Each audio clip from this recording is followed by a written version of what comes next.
What's up, New York Mets fans? Welcome back to your New York Mets post-game show with your host, CP. One of two hosts that are available for this post-game show. Rob could not make it last minute, but I am filling in here. I got you all covered. He had the pregame, I have the postgame, and what an electric victory that we have here right in front of us to talk about for our New York Mets. It's a 3-2 victory over the Toronto Blue Jays in the second game of this series. We're going to be breaking it all down.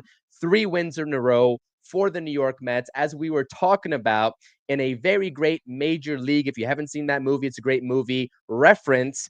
3 in a row, they call that a win streak. And our New York Mets are on a win streak. Appreciate you all being here. The chat is popping right now. I absolutely love it. It's a Saturday night. The vibes are high.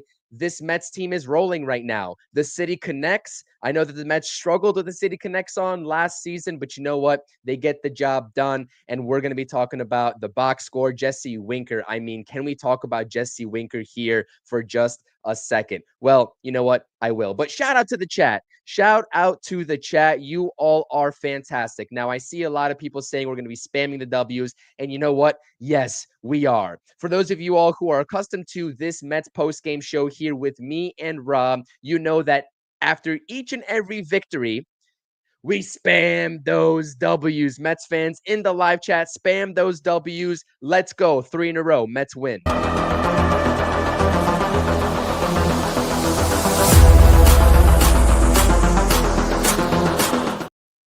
Look at that. I love it. I love it. Pope saying W.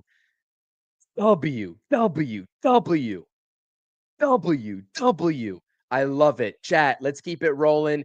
Keep on going in the live chat. As always, please do smash on those thumbs up buttons and subscribe to the channel if you are a new viewer of this channel and you want Mets post-game shows, if you want to get hype after Mets wins and assess the Mets losses when those do come knocking at the front door. We will be here on the channel and we will be talking about all of these Mets games here. So again, this is an awesome chat. I see you all. We'll get to some of your comments here in just a second, but let's start off by looking at the box score as we usually do here for our New York Mets. Griffin Canning was the starter for the New York Mets in this ball game. 4 innings pitched, goes 89 pitches. Again, very consistent with what the previous starters for the New York Mets the first time through and the first couple of guys the second time through have gone anywhere between 82 to 89 pitches. Is exactly where Carlos Mendoza is comfortable, having them at. And you see 89 pitches through 4 innings.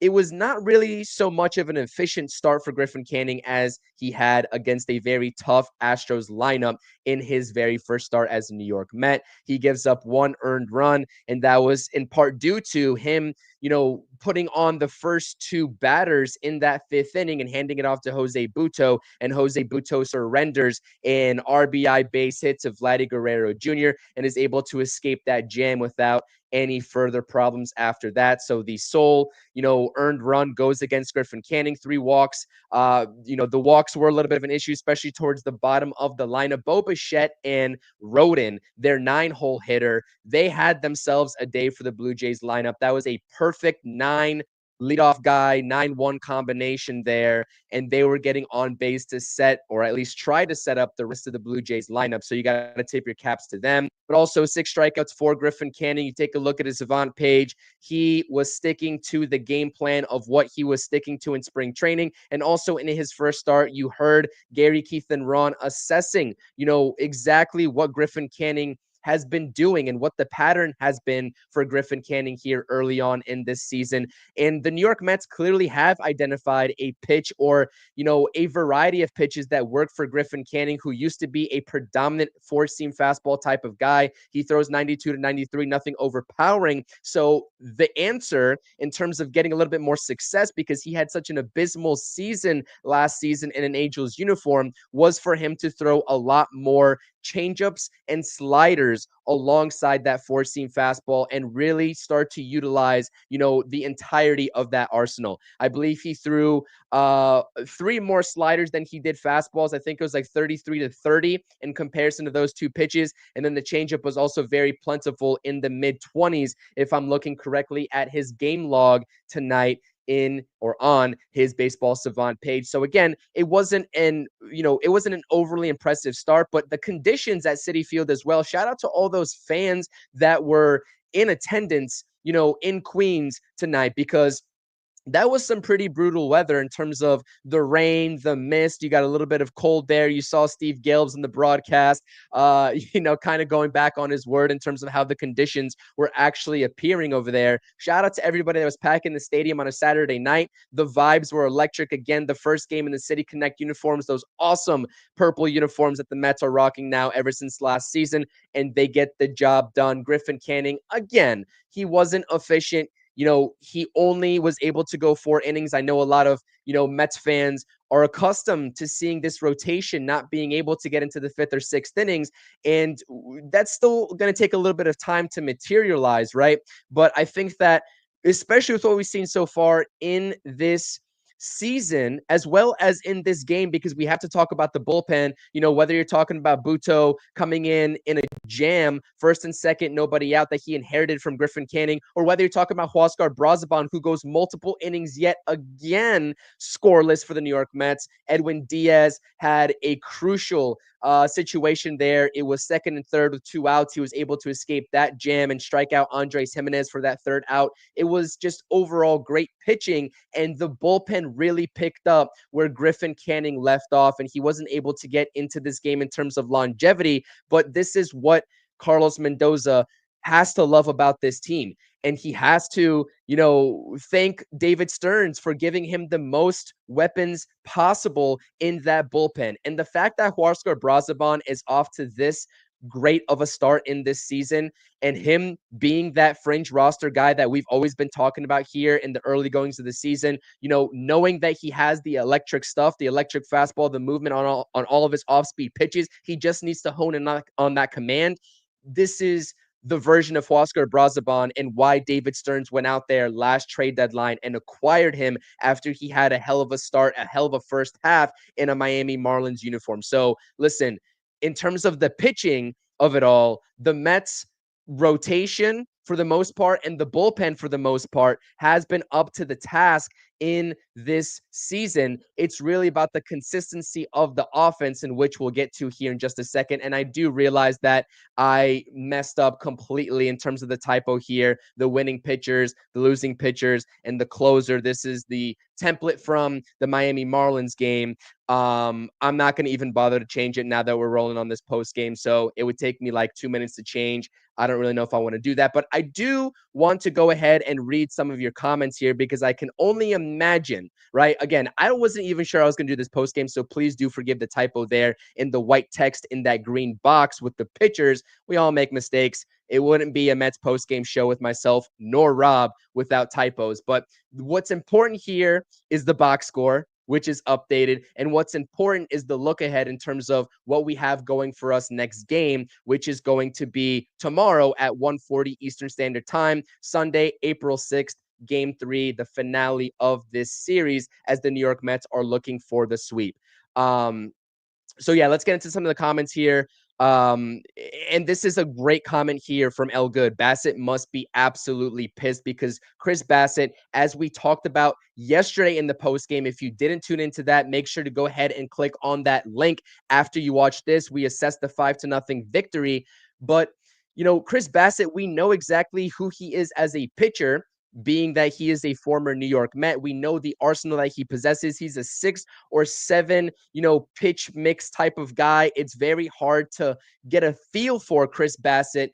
Even in the second or third time through, he has so many pitches at his disposal, types of pitches at his disposal. He's just a very tough pitcher to understand, especially with some of the rhythm that he works with. He's one of the slower pitchers, and they were also talking about that on the broadcast in terms of how the pitch clock in today's day and age might be affecting Chris Bassett for the worst, given that he likes to go through multitude of signs, throw over, a handful of times, but he doesn't have that luxury anymore. So the game has really sped up on him. But yeah, he threw a gem of a ball game. I mean, he really did hand it off to the bullpen. And honestly, when you take a look at the managerial decisions, with the Toronto Blue Jays manager, you can argue that in that inning where they took him out, he definitely could have finished that inning.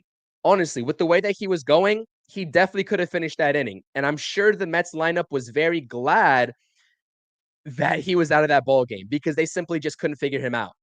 Mine is Jesse Winker, of course, because Jesse Winker was just on the ball today. He's got 3 extra base hits, 2 of them being triples, which is a very big rarity in today's day and age. Nobody else in the Mets lineup could essentially touch Chris Bassett. But this is where we've seen the Mets, especially in last season, kind of do a lot of their damage against opposing, bullpens. And all it takes is a walk here, a miscue from the defense there, maybe another walk in an inning. And it's not like the Mets are having trouble accumulating traffic on the bases. They are able to accumulate traffic on the bases. It's just that the timely hit up until that Jesse Winker triple against the wall that you saw kind of George Springer take a very, tough hit on the wall, had to exit the ball game. Hopefully he's okay. The big hit is what was eluding the New York Mets in this ball game. And you can also say maybe in this season in its totality so far, outside of course, the Pete Alonso grand slam and that game tying 3-run home run in the Marlins series. But one way or another, whether it was pretty or whether it was ugly, we take the W's when we can get them, especially when we can spam the W's. Now, again, this is kind of irking me just a little bit. So I might go ahead and take the time to fix this graphic here. So bear with me for just a second. I do apologize about that. I should have not rushed to start this post game. I don't actually even know who the winning pitcher was. I'm sure it was Edwin Diaz. So I'm just going to say it was Edwin Diaz because there's a tie ball game. I'm going to fix this graphic because people who are going to be watching the replay are going to be like, what? Cal Quantrill is now on the Toronto Blue Jays. Are you serious? But yeah, this was such a great win for the New York Mets. Who was the losing pitcher? Chat, please help me out. Who was the losing pitcher for the Toronto Blue Jays in this ball game? I got to go double check ESPN real quick. As I'm updating this graphic in real time, I do apologize. It was Sandlin. Sandlin was the losing pitcher. Okay. So let me just go ahead and adjust this before we go on. I'm going to read some comments as I usually do. And then we are going to kind of just go through the rest of the ball game here as we are talking about an electric walk-off victory. And one thing that, as I'm adjusting this graphic that I love in terms of the last inning when we saw the walk-off was that they brought in a new pitcher. You saw Luis Torrens. And by the way, we have to talk about Luis Torrens. Can we not gloss over the fact that Luis Torrens was scratched from this starting lineup? Yeah, so Aaron is saying Hoffman was the losing pitcher. I know Diaz got the W.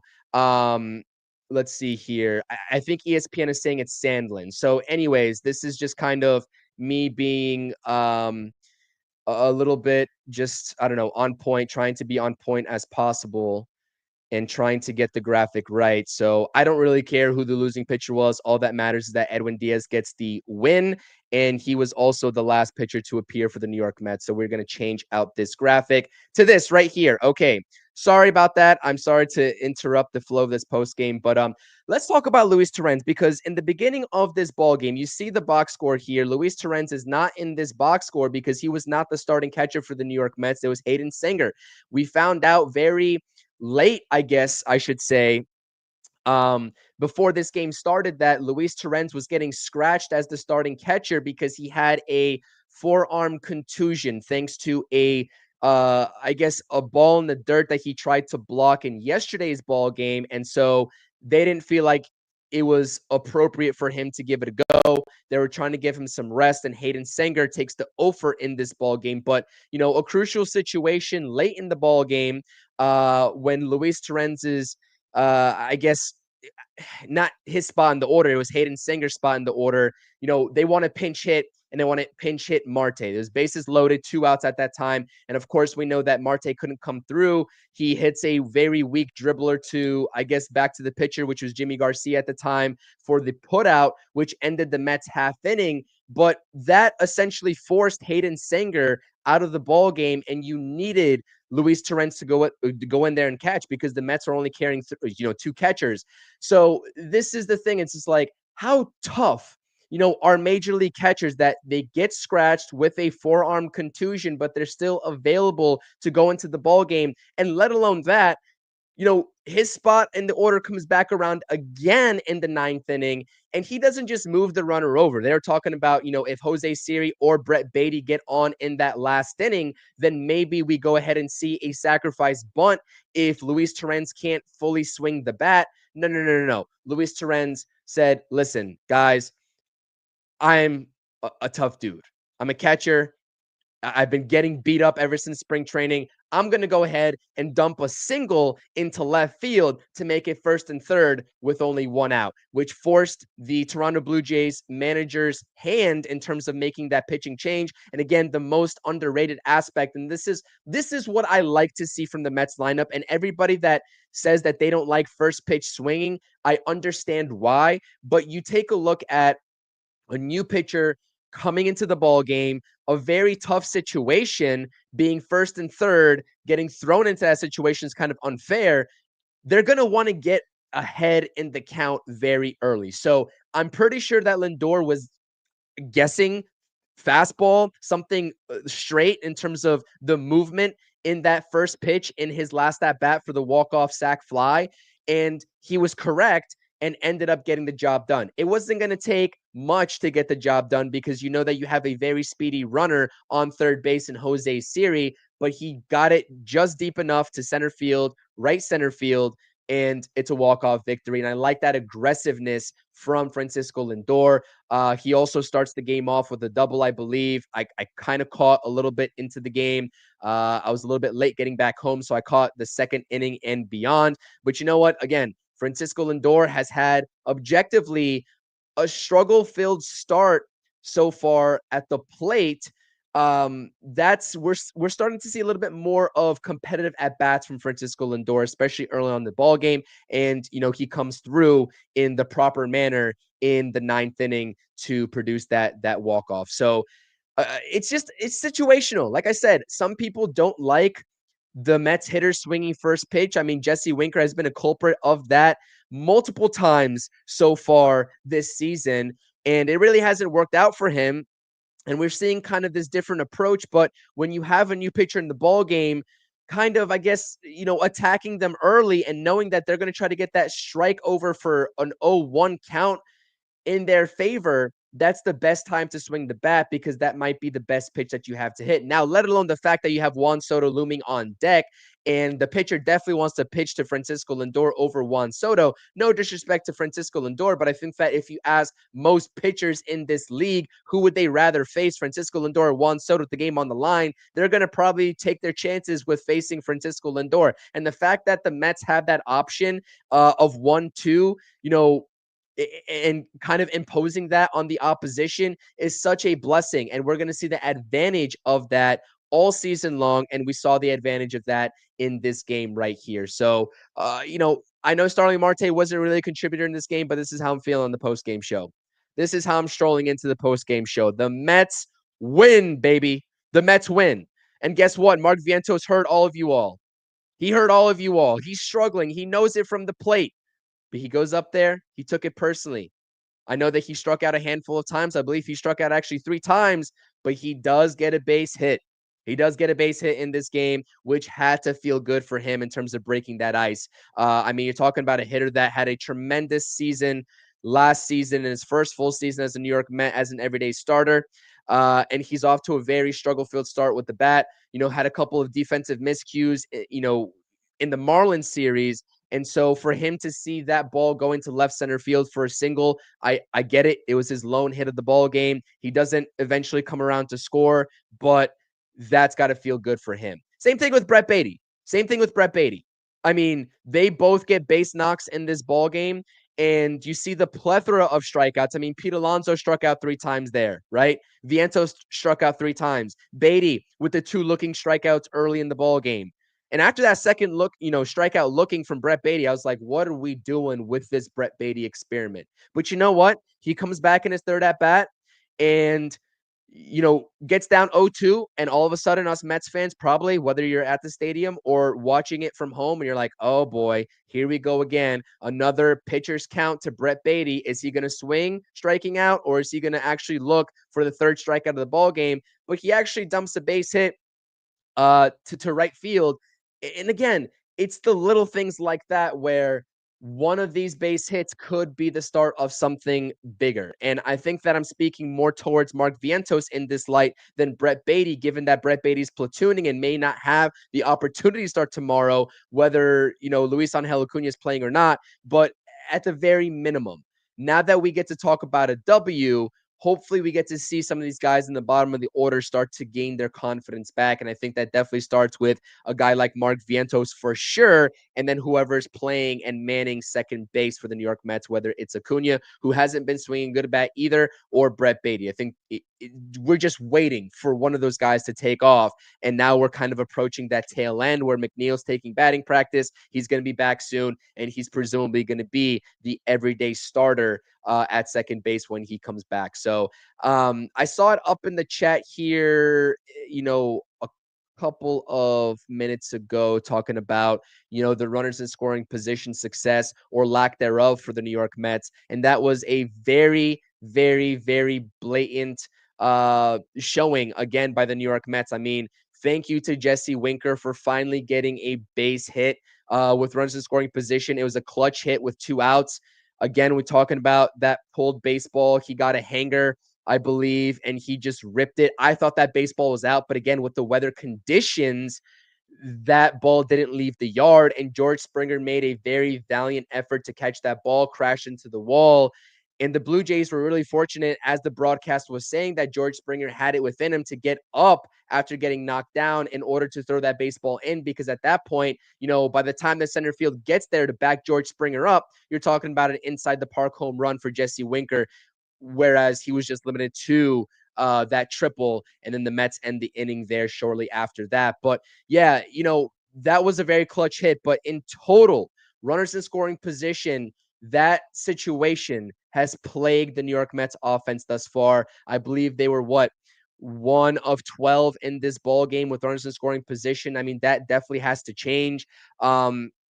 Especially if you have a game where, the starter or the bullpen is really not up to the task as they have been so far early in the season. Every one of those opportunities are going to matter. You're talking about multiple times where the Mets offense is stranding leadoff doubles, right? Jesse Winker had one today, stranded. Lindor had one today, stranded. So it's things like that that need to get cleaned up, because that run at the very minimum needs to come home. You're talking about making a productive out the very next hitter, and then doing what Francisco Lindor did in that 9th inning with, via the sac fly or maybe another RBI ground out, however you want to cut it. But that needs to get better, and it needs to be a little bit more situational, in my humble opinion. Okay, so let's get into the chat here as I'm running my mouth as I usually do in this post-game stream. Diaz definitely does get the W here. Yes, it was Diaz. Thank you all for helping me out with that. Big up for Siri for that walk, says Elvin. Absolutely. And that's a great point within itself. So thank you for bringing that up, Elvin. It's just like the one thing that I said when Jose Siri had, and still probably has his doubters in this Mets fan base in terms of not wanting to give him ample playing time because they like to label him an automatic out. We know that he hit sub 200 last season in a Tampa Bay Rays uniform, playing virtually every day. We know that his ceiling is not going to be even a 220, 230 hitter. He's going to be around 200, 210. We'll be lucky if he hits 215. But the thing is that if you are batting in the 8 hole or the 9 hole in the Mets lineup, as he will do on this platoon basis with Tyrone Taylor, we need you to get on base any way you can. And with the guy that has a very high strikeout rate and very high swing and miss probability, as does Jose Siri, because his selection at the plate has just been pretty bad throughout his career so far, if he can hone in on being a little bit more selective and taking walks to just get on base and set the top of the order or set up the top of the order and just flip the lineup over, that's going to pay the Mets great dividends. And you saw just that in the ninth inning as it was one out. He comes up to the plate, doesn't expand the zone, doesn't try to play hero ball. We all know he has that pop in his bat, doesn't want to go and swing for the fences for the walk-off home run and do it by himself. He's happy to take the walk. It was a 3-1 count. They end up walking him, and look at the box score here. He takes 2 walks. He goes over, and this is what I'm saying in terms of the average and everything else. That's probably going to be down in terms of the overall numbers. But if you're getting walks from Jose Siri, that is a great sign, especially lower in the order.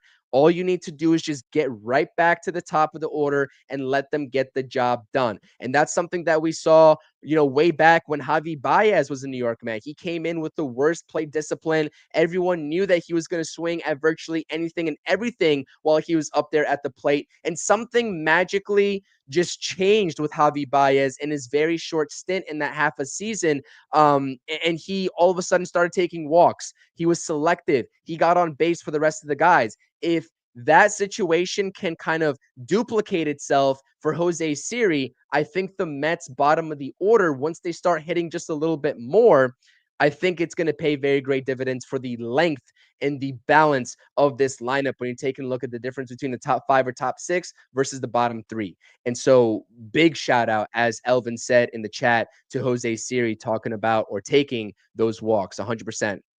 100%. Ken is saying, so happy Lindor is hitting. And yeah, again, like Lindor got off to a very slow start, 0 for 11 in Astros series, kind of, got his first base hit of the season in the Marlins series. You're slowly starting to see him find holes, get the extra base hits. That's his second extra base hit of this series for Lindor in this Toronto Blue Jays series. And he's just taking a lot more competitive at bats, and he looks a lot more comfortable. Even though he's taking 1 for 3s, 1 for 4s, it's not a 3 for 4 night like Jesse Winker had. The at bats just look a lot more competitive, and that is the biggest thing, because you're going to get production out of Francisco Lindor when the calendar month turns, mid-May, let's say even June, and he's going to start coming into MVP form like he did last season. But it's like, what's going to happen between now and that time? And that's what I think all Mets fans want to see, especially him hitting and setting the tone at the top of the lineup and hitting right before, or right ahead of, I should say, Juan Soto. So yeah, 100%. Yeah, WWWWJ says in the chat here, absolutely 100%.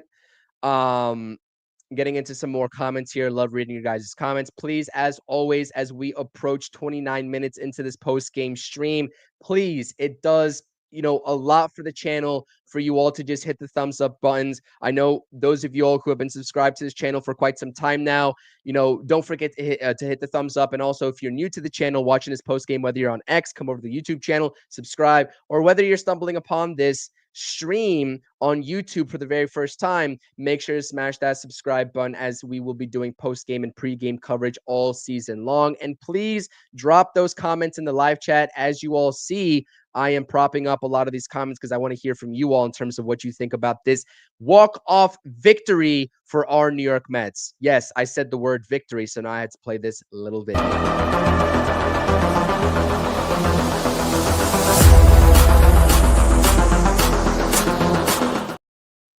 Beautiful, beautiful, beautiful, beautiful. The Mets improved to 5-3 on the season.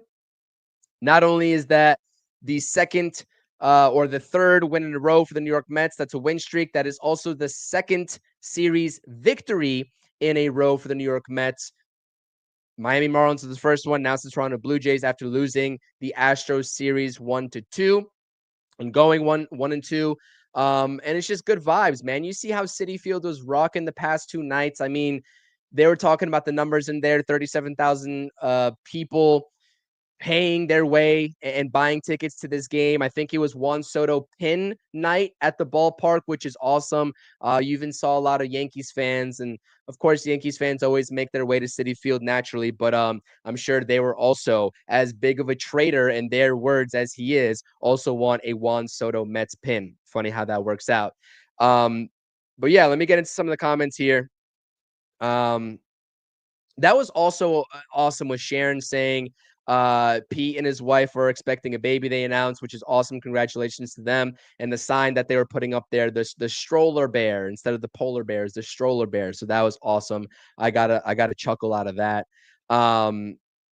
George says, thank you, Stearns. Absolutely. Thank you, Stearns. There's so much to thank, David Stearns for so far, whether it's Luis Torrens and bringing him in early in the season last season. And you see how big of an impact that he's had with Francisco Alvarez out for the first couple of months of this season. And also just the bullpen and the roster construction with the bullpen in general, having just a wide range of options. And you're not even talking about Daniel Nunez, as we talked about in the post game yesterday. You're not even talking about a guy like Genesis Cabrera as well. If the Mets really want to do a lefty bullpen and they make the move to DFA Danny Young, who's out of minor league options, then Genesis Cabrera would be another viable option that is sitting there in AAA Syracuse as well. So plenty of depth for the New York Mets in the pitching category, 100%. 100%. Yes, Joel. Yes. Diaz dialing it up. Everybody was worried about his velocity. Yes, his velocity objectively from 2023 or 2022 to 2024 was down on average. And a lot of people were losing their cool. They were losing their minds over the decreased velocity in spring training. But look at Edwin Diaz. First, the second week of the season, dialing it up. 97 for a strikeout, upwards of 99, as Joel is saying right here in the chat. 100%, Joel. That's a very good observation. And they also made sure to let Mets fans know that on the broadcast. Happy to see Edwin Diaz dialing it up and getting that velocity back. Cindy saying, can we just take a moment to talk about Brazaban CP? You were thrilled when we traded for him. I was a doubter, not anymore. Yeah, I've always been a big Huascar Brazaban believer. I mean, you take a look at what he did in the first half last season in the Miami Marlins uniform. I know that it didn't work out in the Mets' favor in terms of what he produced for the New York Mets. I don't think he even made the playoff roster for the Mets last season in that playoff run, but his stuff is undeniable. The velocity is undeniable. When he knows where the pitch is going, if he has the command of his pitches, he is one of the better relievers, or has, better stuff than a lot of relievers, I should say. I don't want to say he's one of the better relievers statistically. I don't know how that shakes out, but you can say that he has pretty good stuff. I mean, top 10 stuff we're talking about, and we're talking about stuff. I'm talking about velocity. I'm talking about movement. I'm talking about the pitch mix, all of that in between to label stuff. But yeah, 100%. I've always been a believer in Huascar Brazaban. I had my reservations and my doubts in terms of if he was actually going to make the open day roster. And I don't think that he would have in a scenario where Paul Blackburn was healthy and ready to go in 2025. But, sometimes that happens. I want to say it's a blessing in disguise, because I want to see Paul Blackburn back on this team and see what he has to contribute. And, we hate seeing injuries in total, but sometimes the way that baseball works is that, a couple of guys get an opportunity on the big league squad to showcase themselves, where in another situation, in the perfect situation, they probably wouldn't have had that opportunity with the Mets at full strength. And now the Mets are paying, dividends and getting dividends from Huascar Brazaban, who's going multiple innings, basically almost every single time we've seen him scoreless.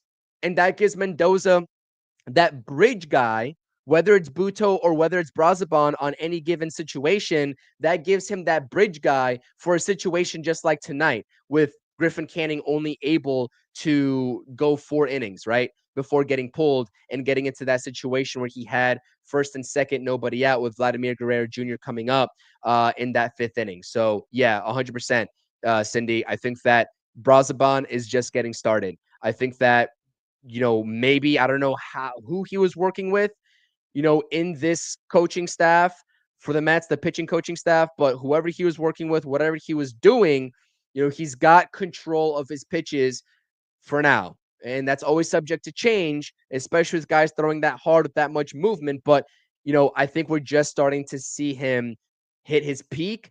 And I think that he's not going to plateau. I don't see a plateau. I think the sky's the limit for Huascar Brazaban. Appreciate you, George. Thank you so much for rolling into this post-game stream. As always, appreciate you all being here. It means a lot. And yeah, a lot of people can assess Griffin Canning's outing today in a multitude of different ways, right?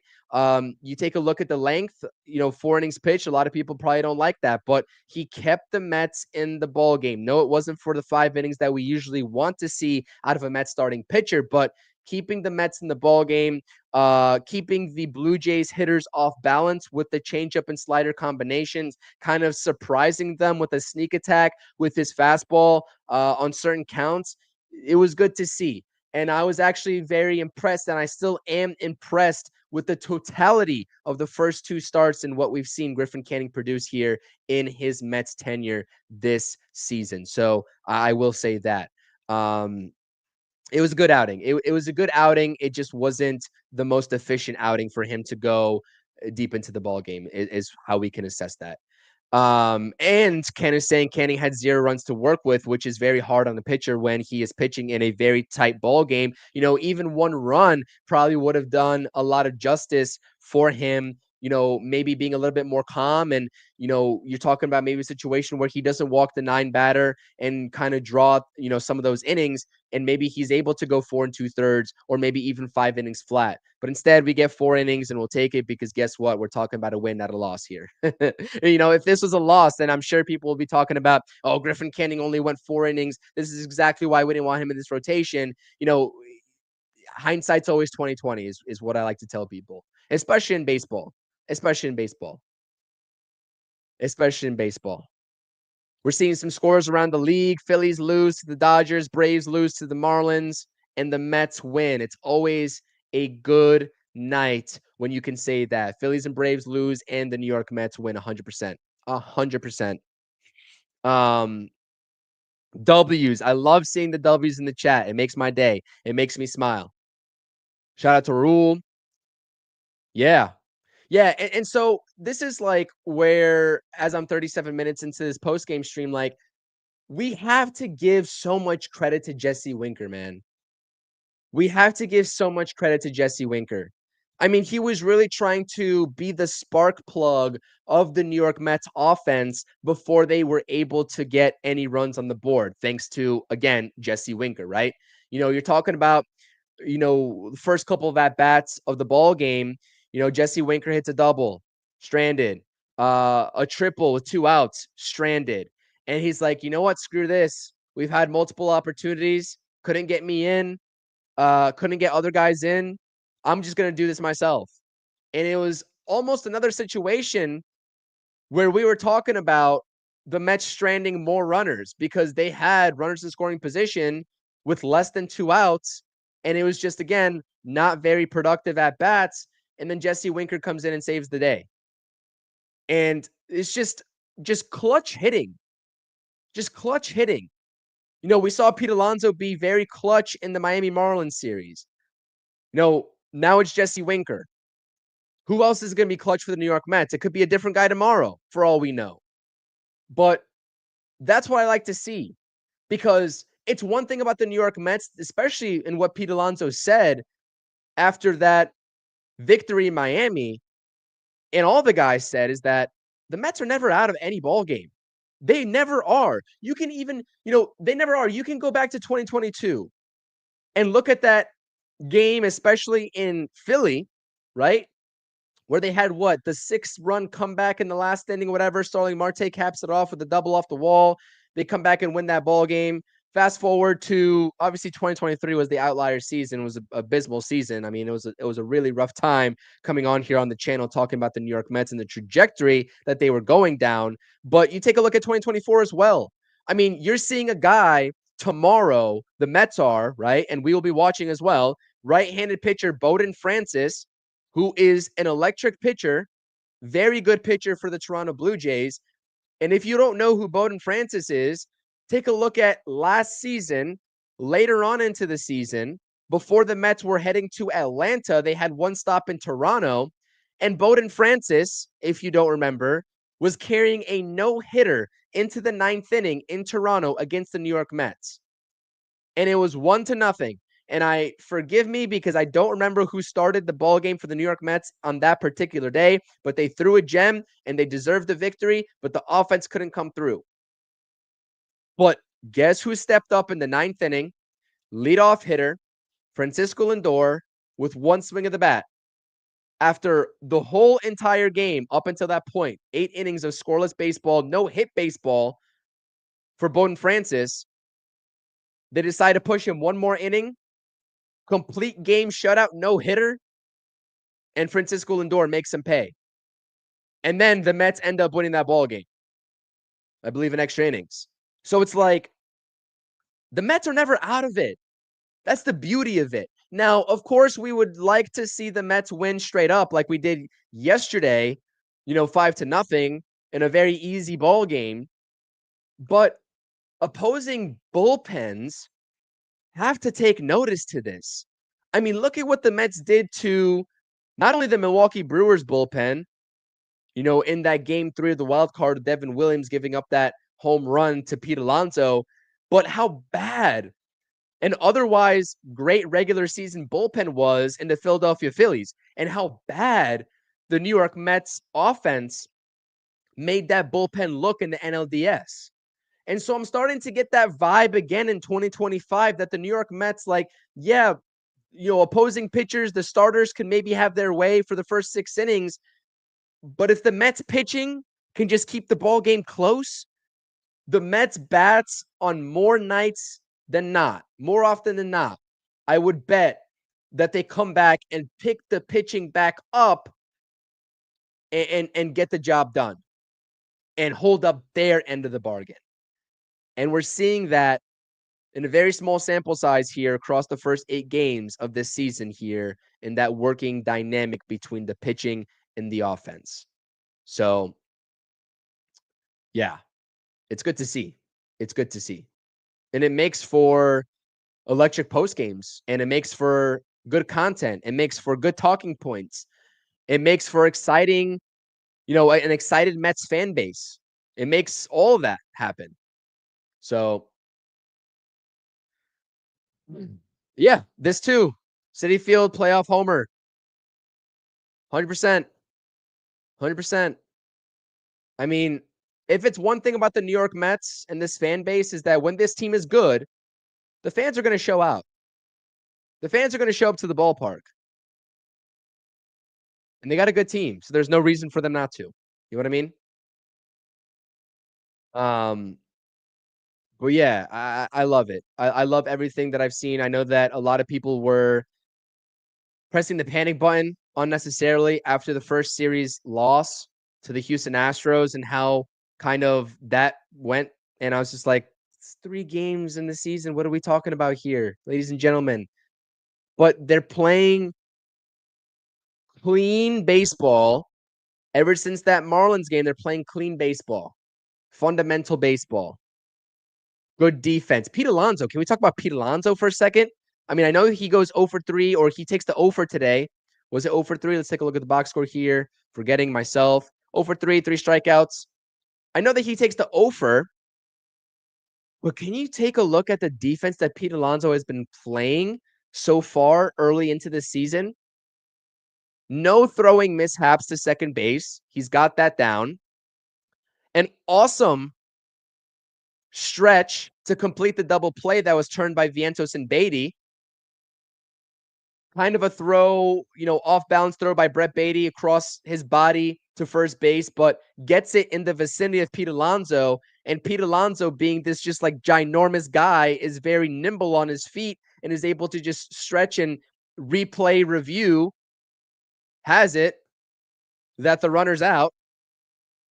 A diving play in the hole, getting it over, PFP, to Huascar Brazaban later on in the ball game. Pete Alonso is showing up, not only offensively so far to begin the season, but also defensively. He's playing with a different energy and a different confidence level defensively that I don't really think I've seen Pete Alonso play out there at first base. I mean, I know he's always been good about, scooping baseballs, etc., and bailing out the infielders. I get that. But some of those plays where he has to range over, they've been kind of tricky for Pete Alonso. The throws have been tricky for Pete Alonso. And so it really seems like we're getting a very locked into the game of Pete Alonso, both offensively and defensively. And I think that should not go unnoticed. So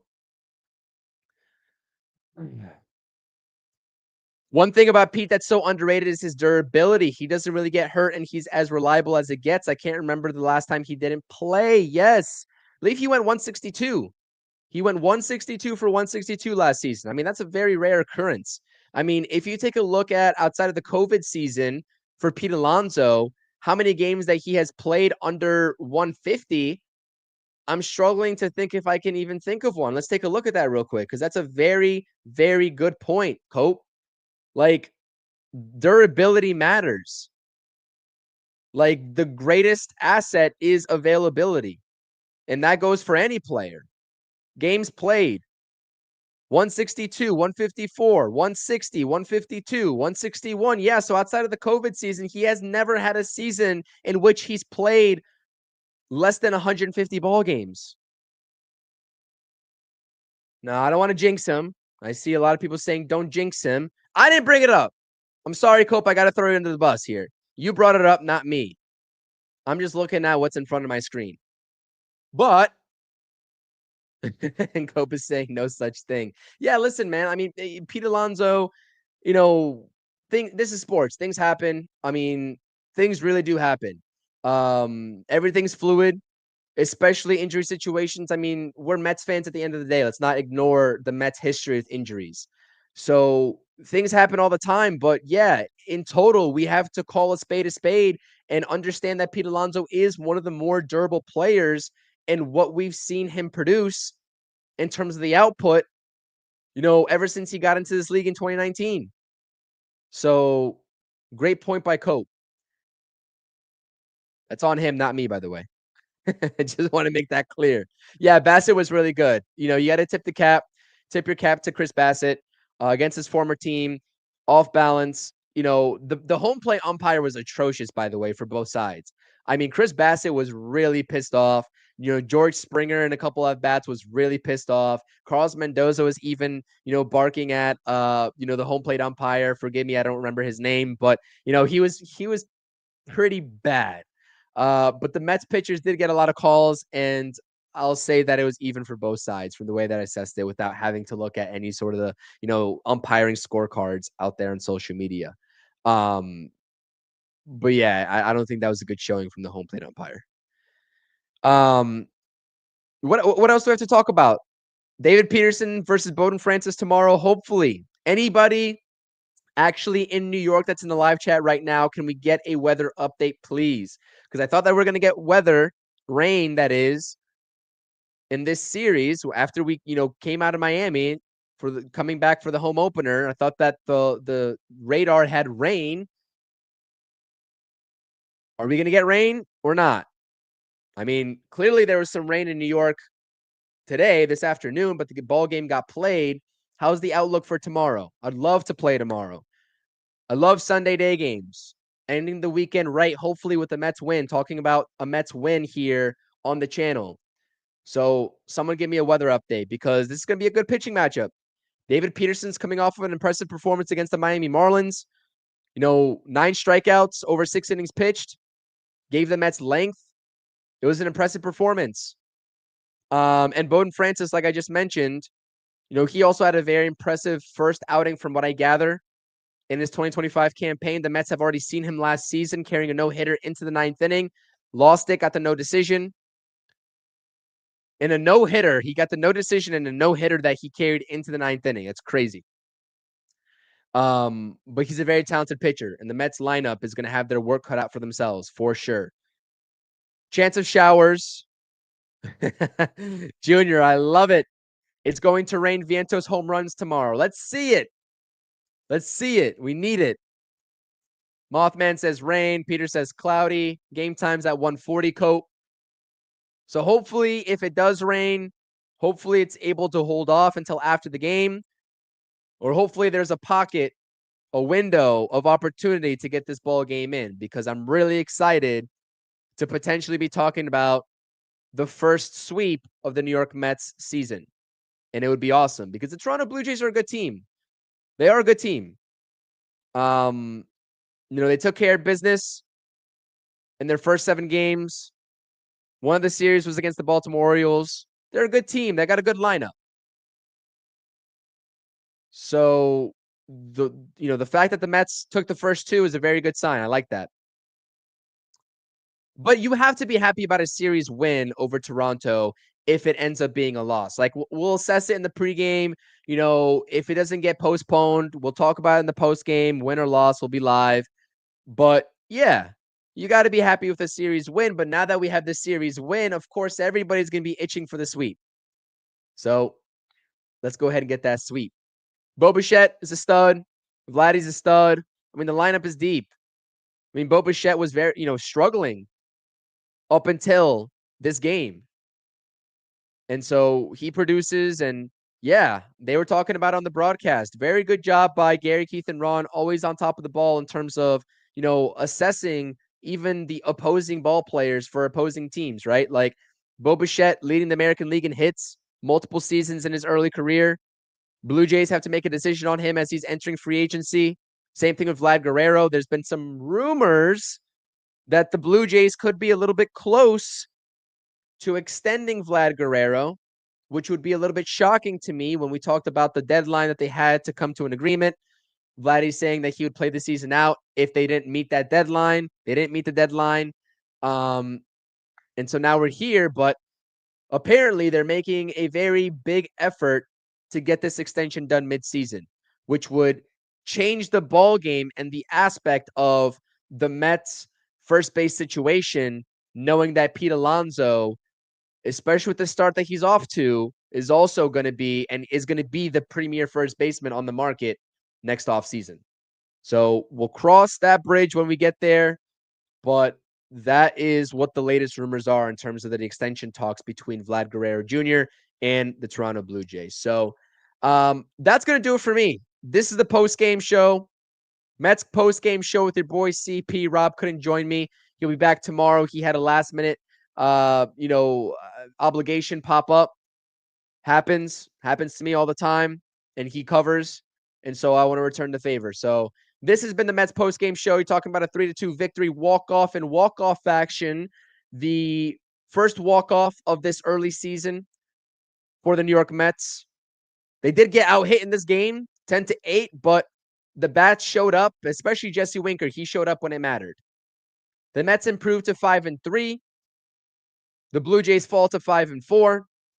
And I apologize about the typo on the screen early into the stream before I changed it. Edwin Diaz is not only the last pitcher in the ball game, but he is also the winning pitcher of this ball game.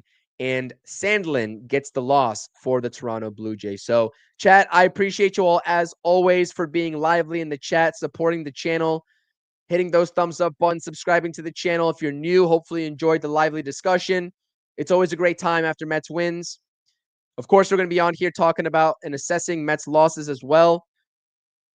They're not going to be perfect, but it's another Mets victory in the books. We spam those W's, and we have a good time. So I appreciate you all. It's your boy CP.